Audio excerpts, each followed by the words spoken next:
ಇವತ್ತು 101 ಹೋಗ್ಬೇಕು. ನಮ್ಮವ್ವ ಇಲ್ಲೇ ಟಿಫನ್ ಮಾಡ್ಕೊಂಡು ಹೋಗೋಣ ಅಂತ ಹೇಳಿ ಬೆಳಗ್ಗೆನೆ ಮುದ್ದೆ ಉಪ್ಸಾರು ಹುಳ್ಳಿಕಾಳು ಪಲ್ಯ ಮಾಡಿದ್ರು. ಇಲ್ಲೇ ಟಿಫನ್ ಕೂಡ ಮುಗಿಸ್ಕೊಂಡು ನಾವು ಕೂಡ ರೆಡಿ ಆಗಿ ದೇವಸ್ಥಾನ ಕಡೆ ಹೊರಟ್ವಿ. ನಮ್ಮ ಮಾಮ ಬಂದು ನಮ್ಮನ್ನ ಪಿಕಪ್ ಮಾಡ್ಕೊಂಡು ನಾವು ಹೋಗ್ತಾ ಇರೋದು ಕೆಂಚಮ್ ಗುಡ್ಡಕ್ಕೆ. ದೇವ್ರ ಉದ್ಭವ ಆಗಿರೋದು ಕಾಡ್ ಮಧ್ಯದಲ್ಲಿ. ಹೋಗ್ತಾ ಇದ್ರೆ ಯಾವ್ದೋ ಹೊಸ ಲೋಕಕ್ಕೆ ಕಾಲಿಡೋ ತರ ಫೀಲ್ ಆಗುತ್ತೆ.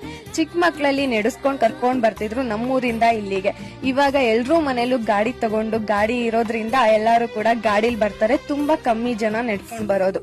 ನಾವು ಮೊದ್ಲಿಗೆ ಬಂದಿದ ತಕ್ಷಣ ಎಲ್ಲಾ ದೇವ್ರಗಳ ದರ್ಶನ ಮಾಡ್ಕೊಂಡ್ವಿ. ದರ್ಶನ ಎಲ್ಲ ಮುಗಿಸ್ಕೊಂಡಿದ ನಂತರ ನಾವು ಹೋಗ್ತಿರೋದು 101 ಕಡೆ.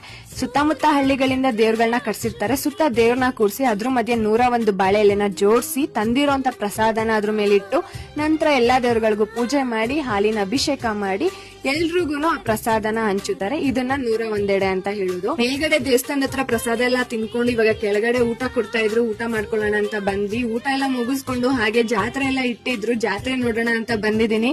ಚಿಕ್ಕ ಮಕ್ಳೆಲ್ಲ ಆಗಿದ್ರೆ ಇಲ್ಲಿಗೆ ಬಂದಾಗೆಲ್ಲ ಏನಾದ್ರು ಅದ್ ಕೊಡ್ಸಿ ಅಂತ ಕೇಳ್ತಾ ಇದ್ವಿ. ಬಟ್ ಈಗೇನು ಇಲ್ಲ. ಆ ಓಲ್ಡ್ ಮೆಮೊರೀಸ್ ಎಲ್ಲ ನೆನಪಾಗ್ತಿತ್ತು. ಹಾಗೆ ನಮ್ಮಮ್ಮ ಅವಾಗ ಅವ್ರ ಚೈಲ್ಡ್ಹುಡ್ ಮೆಮೊರೀಸ್ ಎಲ್ಲ ಶೇರ್ ಮಾಡ್ಕೊತಿರ್ತಾರೆ. ಈ ಕಾಡ್ಗೆ ಅವಾಗ ಸೌದೆ ಹೊತ್ಕೊಂಡು ಹೋಗಕ್ಕೆಲ್ಲ ಬರ್ತಿದ್ರಂತೆ. ಈಗ ನಮ್ಮವ್ವ ಅದನ್ನೇ ಹೇಳ್ತಾ ಇದ್ರು.